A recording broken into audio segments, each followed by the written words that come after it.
Bismillahirrahmanirrahim. Assalamualaikum warahmatullahi wabarakatuh. Pada video kali ini kita akan melanjutkan pembahasan kesetimbangan kimia, yaitu kita akan menentukan makna tetapan kesetimbangan, perhitungan kesetimbangan kimia, harga KC dan harga KP.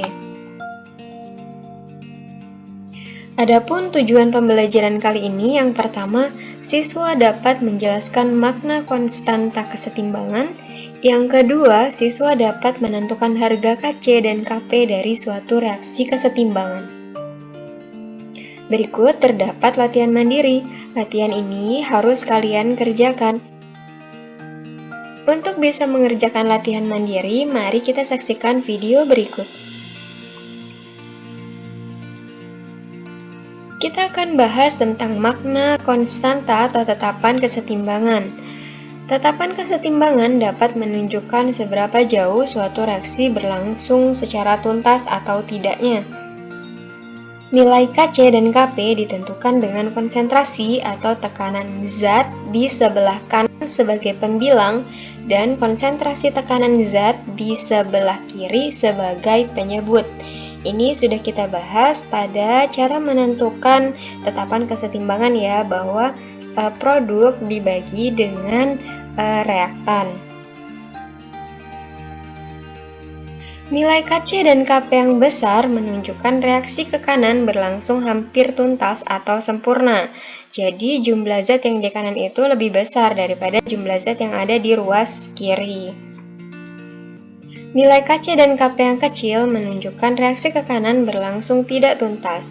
Artinya jumlah zat yang ke kiri itu lebih besar dibanding dengan yang ada di kanan.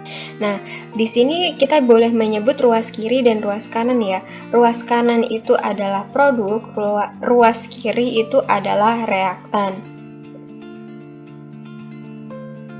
Tetapan kesetimbangan juga dapat meramalkan arah reaksi loh. Nah, bagaimana cara meramalkan arah reaksi dengan tetapan kesetimbangan?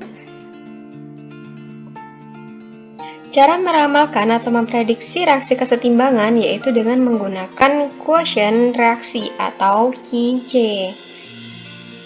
Quotient reaksi adalah nilai yang bentuk persamaannya sama dengan konstanta kesetimbangan KC. Jadi sama ya, untuk bentuk persamaannya sama dengan KC.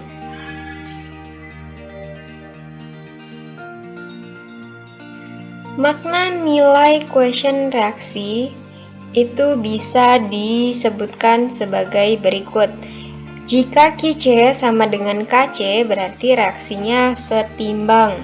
Kemudian jika QC kurang dari KC, berarti reaksinya spontan berlangsung ke arah kanan sampai keadaan setimbang. Kemudian jika QC lebih besar dari KC, berarti reaksi spontan berlangsung ke arah kiri sampai keadaan setimbang.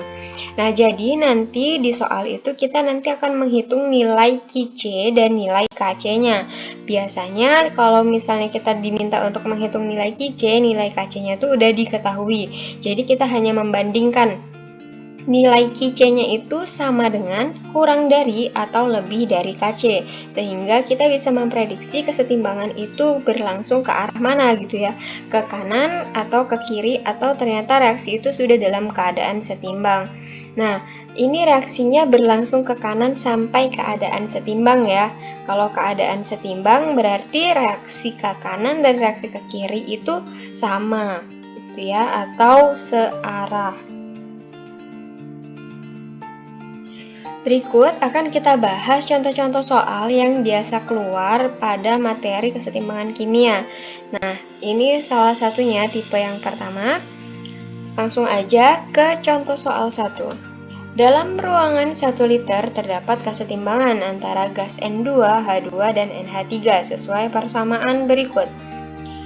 Pada kesetimbangan tersebut terdapat 0,01 mol N2 dan 0,01 mol H2 dan 0,05 mol NH3.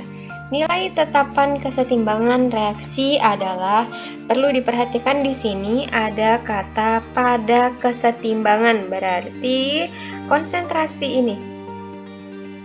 Berarti mol ini adalah sudah dalam keadaan setimbang. Lalu kalian diminta untuk menentukan harga tetapan kesetimbangannya. Oke, langsung aja kita jawab. Berdasarkan reaksi di atas, maka rumus KC-nya adalah konsentrasi N2 dikali konsentrasi H2 dipangkatkan dengan 3, karena koefisiennya 3 ya, dibagi dengan konsentrasi NH3 dipangkatkan 2. Lalu langsung saja kita masukkan, karena di sini sudah diketahui mol dan volume. Kalau konsentrasi itu kan berarti mol per volume. Jadi 0,01 karena volumenya 1 liter, maka konsentrasinya adalah 0,01 dikali 0,01 pangkat 3 dibagi dengan konsentrasi dari NH3 yaitu 0,05 pangkat 2. Maka hasilnya 10 pangkat min 3 dibagi dengan 25 dikali 10 pangkat min 4, hasilnya adalah 4 kali 10 pangkat min 6. Mudah ya, ini tipe soal yang pertama, yaitu kalian diminta untuk menentukan tetapan kesetimbangan atau KC dari suatu reaksi yang mol pada saat setimbangnya sudah diketahui. Nah, ada juga soal yang kalian diminta untuk menentukan KC, tapi mol pada saat setimbangnya belum diketahui. Oke, kita lanjut ke contoh soal yang kedua. Pada reaksi di atas, dilakukan dalam wadah 5 liter. Pada keadaan awal terdapat 4,5 mol CO2 dan 4 mol NO. Ingat di sini pada keadaan awal, berarti mula-mula ya. Nah, sesudah setimbang, NO yang masih tersisa ternyata hanya 0,5 mol. Maka tetapan kesetimbangan reaksi tersebut adalah, nah, untuk menyelesaikan soal ini, kalian harus mencari mol atau konsentrasi pada saat setimbang. Maka caranya seperti ini, kita tulis dulu reaksinya. Oke, ini diketahui ya, CO2 4,5 mol mula-mula, kemudian NO mula-mula ada 4 mol, lalu sisanya pada saat sisa atau pada saat setimbang NO-nya 0,5 mol. Oke, kita tulis dulu reaksinya seperti ini. CO2, NO, NO2, dan CO. Lalu mula-mula CO2 terdapat 4,5 mol, kemudian NO terdapat 4 mol. Nah, diketahui di soal pada saat setimbang, mol NO-nya hanya tersisa 0,5 mol. Berarti kan yang bereaksi sebanyak 3,5 mol. Kan begitu?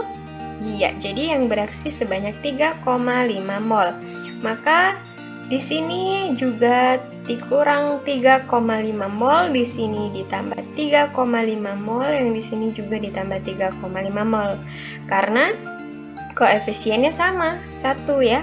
Iya, jadi untuk mol CO2 tinggal tersisa 1 mol. Mol NO tersisa 0,5 mol, NO2 tersisa 3,5 mol, dan CO tersisa 3,5 mol. KC-nya sama dengan 0,35 dikali 0,35 dibagi 0,5. Hasilnya adalah 0,245. Selanjutnya, contoh soal yang ketiga. Pada suhu 750 Kelvin terdapat kesetimbangan N2 ditambah 3H2 menghasilkan 2NH3 dengan KC diketahui 4,5 kali 10 pangkat min 2. Jika R 0,08 maka harga Kp-nya adalah, yang ditanya adalah harga Kp. Maka jika yang diketahui Kc dan yang ditanya Kp, rumusnya yang kita pakai adalah Kp sama dengan Kc dikali RT pangkat delta N.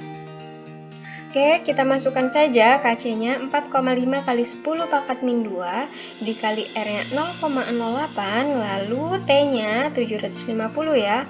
Ini sudah dalam bentuk Kelvin. Lalu delta N ini adalah perbedaan koefisien. Perubahan koefisien reaksi produk dikurang dengan reaksi reaktan. Dikurang dengan koefisien reaktan. 2 dikurang 4, jadi min 2 ya. Oke, maka Kp sama dengan 4,5 kali 10 pangkat min 2 per 60 pangkat 2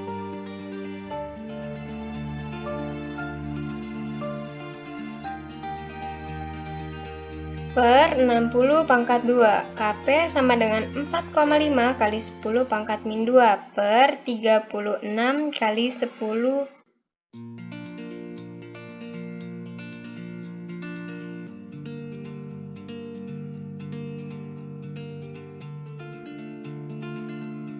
per 36 kali 10 pangkat 2.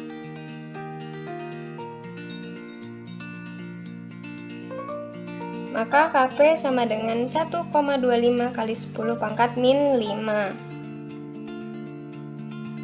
Oke, thank you. Don't forget to subscribe, like, comment, and share video ini. Wassalamualaikum warahmatullahi wabarakatuh.